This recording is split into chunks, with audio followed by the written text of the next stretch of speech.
Welcome to my YouTube channel city platform. मैं हूं अयाज अहमद और आज हम पढ़ने जा रहे हैं मैप्स के मुतालिक। यानी कि हम पढ़ेंगे वर्ल्ड के मुतालिक, वर्ल्ड मैप के मुतालिक हम पढ़ेंगे। ठीक, तो आइए देखते हैं पहले मैप। तो हमने ग्लोब पढ़ा था इससे पहले जो प्रीवियस लेक्चर हमारा था, तो वहां पे हमने एक मतलब आपको समझ आ गया होगा, northern hemisphere, southern hemisphere, eastern hemisphere, western hemisphere, tropic of Capricorn, tropic of Cancer. तो इसमें हमने पढ़ा था इससे पहले दो आर्टिक एंटार्क्टिक सर्कल्स। ठीक, इक्वेटर के मुताबिक हमने पढ़ा था, मेरिडियन के मुताबिक पढ़ा था, 180 डिग्री मेरिडियन के मुताबिक हमने पढ़ा था। तो ये सब हमने पढ़ा था ताकि आपके जहन में जो है वो समझ में आ जाए कि ये ग्लोब क्या है, यानी अर्थ क्या है, अर्थ में कितनी कंट्रीज हैं।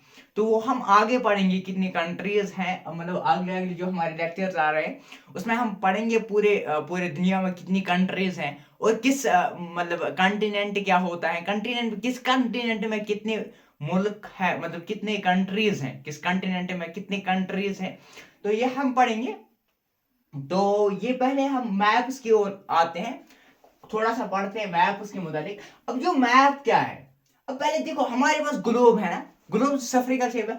अब ये जो है ये मैप है, ये हमारे पास ग्लोब है, ये मैप है। अभी मैं दिखाऊंगा आपको ग्लोब भी, जैसे कि देखो ये हमारे पास है ग्लोब, ये है ग्लोब। ठीक, ये हमारे पास है ग्लोब और वो क्या है, वो हमारे पास है मैप। ठीक, तो जो मैप होता है ये तीन किस्म के होते हैं, तीन प्रकार के होते हैं मैप्स। एक है फिजिकल, एक है पॉलिटिकल, एक है थर्मेटिक, जो हमारे 6th स्टैंडर्ड बुक में लिखा हुआ है। ठीक, तो आप मेरे YouTube चैनल पे देखिए, वहां पे भी ऑलरेडी आपको मिल जाएगा ये सारा कुछ। ठीक, फिजिकल, पॉलिटिकल एंड थर्मेटिक मैप। ये फिजिकल मैप क्या होता है, फिजिकल मैप जो शो करता है मैं nature features of the earth, for example mountains, plateaus, plains, rivers, oceans, these are physical map. ये जो है, ये जो हमें मिलता है, ये पूरा जो डिटेल हमें मिलता है, ये किससे मिलता है, हमें फिजिकल मैप से। इसके बाद हम आते हैं पॉलिटिकल मैप की ओर। Political show cities, towns and villages and different countries and states of the world with their boundaries. ये है पॉलिटिकल मैप। हम क्या पढ़ते हैं, पॉलिटिकल मैप। तो इसके अलावा फिर आते हैं थर्मेटिक मैप। अब थर्मेटिक मैप क्या है, focus on a specific information such as road maps, rainfalls maps showing distribution of the forest industries। ये मैंने आपको थोड़ा सा जहन में लाने के लिए पढ़ाया मैप्स के टाइप्स। हमें तो आगे देखना है, हमें पढ़ना ही है। देखो यहाँ पे जो दो किस्म के अगर हम देखेंगे जो मैप्स हैं वो दो प्रकार के होते हैं। एक होता है फॉर कंट्री या कंटिनेंट्स के लिए हम स्मॉल स्केल मैप यूज करते हैं। स्मॉल स्केल मतलब कि देखो हमारे पास अगर हम वर्ल्ड मैप की बात करें, यहाँ पे हम लगाएंगे सपोज 1 सेंटीमीटर लगाएंगे, कम अज कम 500 kilometre. 500 kilometre, that is small scale map. यानी कि इसकी स्केल जो होती है वो स्मॉल होती है, तो स्मॉल स्केल मैप। और अगर हम करेंगे large scale map for villages, for towns. ठीक, जैसे 1 से होंगे किसके बराबर, 5 किलोमीटर के बराबर। ठीक, तो या 50 किलोमीटर के बराबर। तो यह है लार्ज स्केल मैप। देखो वहां पे भी मैंने आपको 6th स्टैंडर्ड की बुक जो है वहां पे डिटेल्ड है, वहां पे जाके आप देखना जो कंपोनेंट्स हैं। डिस्टेंस यानी कि डिस्टेंस मतलब कि यही कि 50 किलोमीटर मतलब हमें 1 सेंटीमीटर कहाँ पर कितना रखना है, ये डिस्टेंस। इसके अलावा डायरेक्शन, नॉर्थ जाना है, साउथ जाना है, ईस्ट जाना है, वेस्ट जाना है, जिसको हम कार्डिनल पॉइंट्स कहते हैं। इसके अलावा फिर सिंबल्स भी मैंने वहां पे देखा है। वाटर कैसे हम सिंबल यूज करते हैं, कच्चा रोड कैसे हम मतलब यूज करते हैं, इसके लिए सिंबल क्या है, पक्का रोड उसके लिए क्या सिंबल है। अगर मैं यहाँ पे पढ़ाऊं तो लेक्चर लेंथ हो जाएगा। ठीक, हमारा क्या टॉपिक है, हमारा है वर्ल्ड मैप। हमारा क्या पढ़ना है, वर्ल्ड मैप। ये हमारे पास ग्लोब रहा, ये हमारे पास मैप है। देखो ये जो है आपको मतलब यहाँ पे अच्छे से समझ, मतलब मैं समझाने की कोशिश करूंगा आपको, लेकिन आपको अपने पास भी एक मैप रखना चाहिए जिसमें आप आराम से पढ़ सकते हो। देखो ये हमारे पास है वर्ल्ड, ये हमारे पास है वर्ल्ड मैप। ठीक, अब देखो वर्ल्ड मैप में क्या है, अगर आपको दिख रहा होगा आराम से, यहाँ पे मैं आपको समझाऊंगा। देखो ये हमारा पोर्शन जो है ये है अफ्रीका। ये जो है सॉरी ये है एशिया, ये जो है ये पोर्शन जो है हमारे मैप का जो ये पोर्शन है ये है एशिया, ये जो है ये हमारे पास है अफ्रीका, ये कॉन्टिनेंट्स हमारे पास। देखो हमारे पास मैं आपको पहले बताऊंगा 7 कॉन्टिनेंट्स हैं और हमारे पास 5 ओशंस हैं जो हम अभी पढ़ेंगे इसके बाद भी। यहाँ पे 7 कॉन्टिनेंट्स और 5 ओशंस। देखो यहाँ पे मैंने पहले आपको यहाँ पे समझाऊंगा फिर हम यहाँ पे आएंगे। ठीक, देखो हमारे पास जो है हमारे पास पहले है एशिया, ठीक, इसके बाद हमारे पास यहाँ पे है अफ्रीका, ठीक, अफ्रीका पे यहाँ पे है हमारे पास यूरोप, ठीक, हो गए 3 कंटिनेंट्स। इसके बाद यहाँ पे है साउथ अमेरिका, यहाँ पे है नॉर्दर्न अमेरिका, हो गए 5। तो ये हमारे पास है ऑस्ट्रेलिया, तो ये हमारे पास है एंटार्क्टिका। तो दिख रहा है ना सबों को, ये हमारे पास है Asia, Africa, north America, south America, north America, Europe and Australia and Antarctica. ठीक, ये हमारे पास है 7 कॉन्टिनेंट्स। देखो मैंने इसी को यहां पे थोड़ा सा बनाया है ताकि आपको दिमाग में आ जाए। देखो हमारे पास जो ये है, देखो यहां पे ये जो है ये इक्वेटर है। अब यहां पे हमें पता चल जाएगा कि कौन सा कॉन्टिनेंट ट्रॉपिक ऑफ कैप्रिकॉर्न पे लाई करता है। फिर हम कंट्रीज वाइज भी देखेंगे इसको, आगे से डीपली हम पढ़ेंगे इसको। देखो हमारे पास जो है कॉन्टिनेंट अगर हम बात करेंगे, हमारे पास 5 कॉन्टिनेंट्स हैं, सॉरी 7 कॉन्टिनेंट्स है, 5 ओशंस है। देखो हमारे पास जो 7 कॉन्टिनेंट्स हैं, 5 ओशंस है। देखो पहले हम देखेंगे, हमने इससे पहले देखा ये जो है ये सेंट्रल लाइन इक्वेटर। अब यहाँ पे समझ आ जाएगा आपको। देखो ये जो हमारे पास है ये जो लाइन है ये है इक्वेटर, ठीक, ये है नॉर्दर्न हेमिस्फीयर, ये है साउदर्न हेमिस्फीयर, ये है ईस्टर्न पार्ट, ठीक, ये है वेस्टर्न पार्ट। तो यहाँ पे भी आपको मिलेगा, ये हमारे पास है एशिया, ये हमारे पास है अफ्रीका, अगर आपको देख रहा होगा तो ये हमारे पास है एशिया, ये हमारे पास है अफ्रीका, ये हमारे पास है ये भी हमारे पास है यूरोप, ठीक, ये है नॉर्दर्न साउथ अमेरिका, ये है नॉर्थ अमेरिका, ये हमारे पास है एंटार्क्टिका, ये हमारे पास है ऑस्ट्रेलिया। तो 7 कॉन्टिनेंट्स। तो ऐसी ओशंस, 5 ओशंस। तो देखो मैंने यहाँ पे बनाया आपको ताकि आपको समझ में आ जाए आराम से। ठीक, जस्ट वेट ए सेकंड। ठीक, यहाँ पे मैंने क्या समझाया आपको।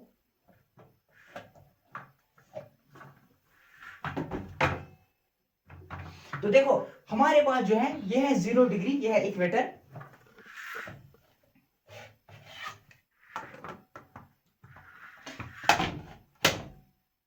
जीरो डिग्री ये है इक्वेटर जो मैंने अभी बताया था। यहाँ पे ये 0 डिग्री इक्वेटर है। इक्वेटर किस किस कॉन्टिनेंट से पास होता है पहले हम देखेंगे। देखो ये एशिया जो मैंने आपको यहाँ पे भी वहां पे दिखाया, ये एशिया, ये अफ्रीका, ठीक, ये है यूरोप, ये मैंने स्केल बनाया है, ठीक, तो अपने खुद खुद ही बनाया, वहां यहाँ हो सकता है पर यूरोप, ये साउथ अमेरिका, ये नॉर्थ अमेरिका, ये हमारे पास आ गया एंटार्क्टिका। दिख रहा है ना, ये दिख रहा है, ये हमारे पास है एंटार्क्टिका। देखो कौन कौन सा है यहाँ पर कॉन्टिनेंट आपको दिख रहा है, कौन कौन सा वो कॉन्टिनेंट है जो इक्वेटर को क्या करते हैं, क्रॉस करते हैं, यहाँ पे हम देख सकते हैं। ठीक, देखो कौन कौन सा, ये हमारे पास है ट्रॉपिक ऑफ कैंसर, ये हमारे पास है ट्रॉपिक ऑफ कैप्रिकॉर्न, ये नॉर्थ साइड से है, ये साउथ साइड से है। देखो ट्रॉपिक ऑफ, अगर हम ट्रॉपिक ऑफ किसकी बात करें, ट्रॉपिक ऑफ कैंसर की बात करें, ये एशिया के थ्रू पास होती है।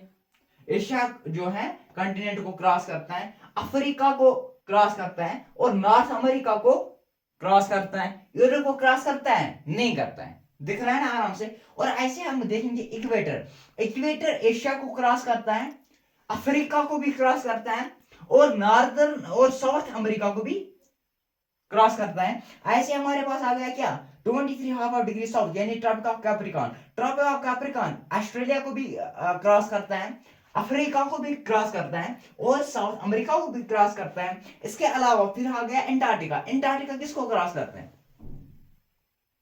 ठीक, साउदर्न, इसके बाद ये आते हैं। तो ये हमारे यहाँ पे एक मतलब मैप माइंड में आता है। देखो ये हमारे पास हो गया पैसिफिक ओशन, 5 ओशन जिनके हम पढ़ेंगे, ये हमारे पैसिफिक ओशन, ये हमारे आ गया अटलांटिक ओशन, ये आर्टिक ओशन, ये इंडियन ओशन की साउदर्न ओशन। यहां तक क्लियर। तो हम यहाँ पे ऐसी दिमाग में ले सकते हैं कौन कौन सा कॉन्टिनेंट है जो ट्रॉपिक ऑफ कैंसर से पास होता है, वो है एशिया, अफ्रीका और नॉर्थ अमेरिका। तो कौन सा ऐसा कॉन्टिनेंट है जो इक्वेटर से भी पास होता है, ट्रॉपिक ऑफ कैंसर से भी पास होता है और ट्रॉपिक ऑफ कैप्रिकॉर्न से भी पास होता है, वो है अफ्रीका, वो है अफ्रीका। यहां तक क्लियर, यहां समझ आ गया ये क्या है, ये मैंने मैप आपको बताया कैसे, मतलब कैसे ट्रॉपिक ऑफ कैंसर क्या है, ट्रॉपिक ऑफ कैप्रिकॉर्न कौन कौन सा जो कॉन्टिनेंट है पास होता है, ठीक। जो जैसे क्या नॉर्थ अमेरिका है, तो साउथ अमेरिका, ये north America, south America, Europe, Africa, Australia और एशिया और एंटार्क्टिका। यहां तक क्लियर, ठीक, यहां तक क्लियर। अब हम देखते हैं और देखो, अब हम पढ़ते हैं कुछ इन कॉन्टिनेंट्स और इन कंट्रीज के मुताबिक, ठीक, कॉन्टिनेंट्स और ओशंस के मुताबिक। देखो पहले हम देखेंगे, अगर हम मतलब एरिया के हिसाब से देखेंगे, अगर एरिया के हिसाब से देखेंगे कौन सा कॉन्टिनेंट बड़ा है, कौन सा कॉन्टिनेंट बड़ा है, तो याद रखो मेरी बात, यहां पे हम देखेंगे पहले कॉन्टिनेंट कौन सा बड़ा है। पहले जो सबसे बड़ा कॉन्टिनेंट है वो हमारा एशिया है। कौन है? एशिया। एशिया के बाद अफ्रीका, अफ्रीका के बाद यहां पे लिखा है नॉर्थ अमेरिका, नॉर्थ अमेरिका, फिर साउथ अमेरिका, नॉर्थ अमेरिका, फिर है south America, north America, south America, फिर है यूरोप, ठीक। यूरोप के बाद एंटार्क्टिका, फिर ऑस्ट्रेलिया। ऑस्ट्रेलिया जो है सबसे छोटा कॉन्टिनेंट है, तो याद रखिए ऐसे, अफ्रीका पहले, Asia, Africa, north America, south America, फिर कौन सा है, यूरोप, एंटार्क्टिका, ऑस्ट्रेलिया, ठीक। Asia, Africa, north America, south America, Antarctica, Europe, Australia, ठीक। यहां पे भी मैं अभी बताऊंगा आपको, ठीक। तो याद रखना है, पहले दिमाग में रखना है कहां पे है एशिया, पहले रखना है एशिया, ठीक। फिर क्या है, अफ्रीका, फिर North America, south America, Europe, फिर एंटार्क्टिका, फिर ऑस्ट्रेलिया। तो यहां पे दिमाग में, माइंड में आ गया हमें सबसे छोटा कौन सा है, सबसे छोटा कौन सा है, सबसे छोटा है ऑस्ट्रेलिया। यहां पर आबादी कम है, ठीक, मतलब एरिया कम है, सॉरी एरिया यहां पर दिख रहा है ना, एरिया कम है, ठीक। पहला कौन है बड़ा, बड़ा है एशिया, सेकंड नंबर पे अफ्रीका, फिर नॉर्थ अमेरिका, फिर साउथ अमेरिका, फिर एंटार्क्टिका, फिर ऑस्ट्रेलिया। ये है on the base of continent, on the base of continent. अगर हम on the base of land देखेंगे, on the base of population देखेंगे, on the base of population, आइए देखें on the base of population. On the base of population क्या थोड़ा सा उल्टा हो जाता है, जैसे हमारे पास एशिया पहले बड़ा, फिर अफ्रीका, फिर यूरोप आता है। यूरोप कहां पे आता है, एंटार्क्टिका यहाँ पे थोड़ी सी, मतलब एंटार्क्टिका के बदले यहाँ पे नॉर्थ अमेरिका के बदले यूरोप, फिर नॉर्थ अमेरिका, साउथ अमेरिका, फिर यहाँ पे थोड़ा चेंज आता है। क्यों? क्योंकि जो देखो यहाँ पे पहले आएगा अफ्रीका, तो पहले आएगा एशिया, ठीक। इसके बाद क्या आएगा, अफ्रीका के बाद क्या आएगा, यूरोप के बाद क्या आएगा, नॉर्थ अमेरिका, फिर क्या आएगा, साउथ अमेरिका। और सिंपल ही बात है, पॉपुलेशन के हिसाब से देखो एंटार्क्टिका जो है वहां पे मतलब स्टेशंस ही हैं, आगे हम देखेंगे वहां पे स्टेशंस हैं कंट्रीज के, वहां पे बहुत सारी कम पॉपुलेशन होगी। तो ऑस्ट्रेलिया की जो है, ऑस्ट्रेलिया आएगा, इसके बाद आएगा एंटार्क्टिका। तो यहाँ पे याद रखना है, पहला पॉपुलेशन के हिसाब से भी जो सबसे बड़ा कॉन्टिनेंट है वो है एशिया, ठीक। ये हमारे पास है एशिया के बाद है अफ्रीका के बाद नॉर्थ अमेरिका, यूरोप, सॉरी इसके बाद है यूरोप के बाद नॉर्थ अमेरिका, फिर साउथ अमेरिका, फिर ऑस्ट्रेलिया, फिर एंटार्क्टिका। यहां तक क्लियर? ये है on the base of population. इसके आगे देखते हैं, अब पढ़ेंगे ओशंस के मुताबिक,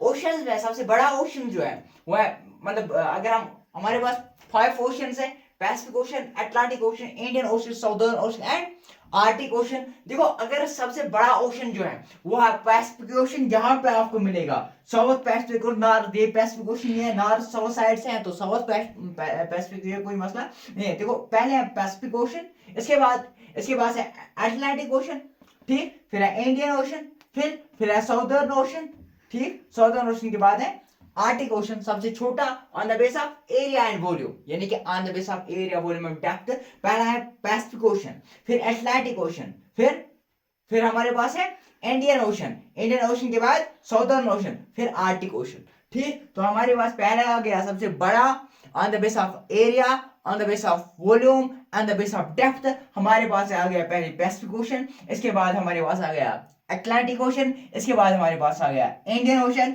इसके बाद हमारे पास आ गया साउदर्न ओशन, इसके बाद हमारे पास आ गया आर्टिक ओशन, ठीक। अगर हम देखेंगे on the base of coastal lines, on the base of coastal lines, तो हमारे पास जो कोस्टल लाइन जो है वो है पहले जो है वो पैसिफिक ओशन, इसके बाद अटलांटिक ओशन, इसके बाद इंडियन ओशन, यहां तक क्लियर, यहाँ पैसिफिक ओशन, इसके बाद यहां से आर्टिक अटलांटिक ओशन, इसके बाद इंडियन ओशन, लेकिन यहाँ पे थोड़े से चेंज होते हैं, पहले आते हैं आर्टिक ओशन, इसके बाद आते हैं southern ocean. On the base of coastal, on the base of coastal line पहले आता है Pacific ocean, Atlantic ocean, Indian ocean, Arctic ocean, southern ocean. तो यहां तक क्लियर। आइए देखते हैं